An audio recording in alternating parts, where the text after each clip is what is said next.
बूढ़ी औरत और शहजादी। एक नदी के करीब एक गांव था, जहां महल में शहजादा और शहजादी खुशी खुशी रहते थे। लेकिन शहजादी उदास रहती थी क्योंकि उनकी कोई औलाद न थी।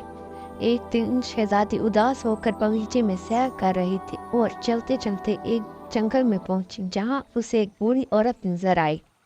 बूढ़ी औरत ने कहा, मैं गांव का रास्ता भूल चुकी हूँ, क्या आप मुझे गांव का रास्ता बताएंगी? शहजादी उसको गांव का रास्ता दिखाने के लिए साथ चली गई। जब वो गांव पहुंचे तो बूढ़ी औरत ने शहजादी से पूछा कि आप उदास क्यों हैं? तो उसने बताया कि मेरी कोई औलाद नहीं। जिसके बाद बूढ़ी औरत ने शहजादी को फूल का पौधा दिया और वहां से चली गई। शहजादी जब वापस महल में आई तो उसने सिपाही को बुलाया और वो पौधा उगाने के लिए कहा।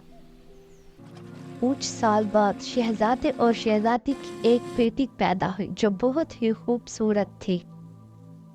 एक दिन जब शहजादा और शहजादी अपनी बेटी के साथ सैर कर रहे थे तो शहजादी को बूढ़ी औरत नजर आई और शहजादी उसके पास गई।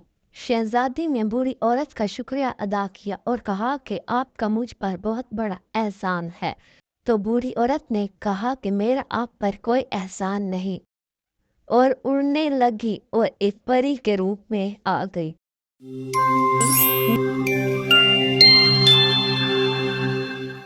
और कहा कि ये आपकी अच्छाई का नतीजा है, और वहां से चली गई। जिसके पास शहजादा और शहजादी महल में वापस आ गए और खुशी खुशी रहने लगे।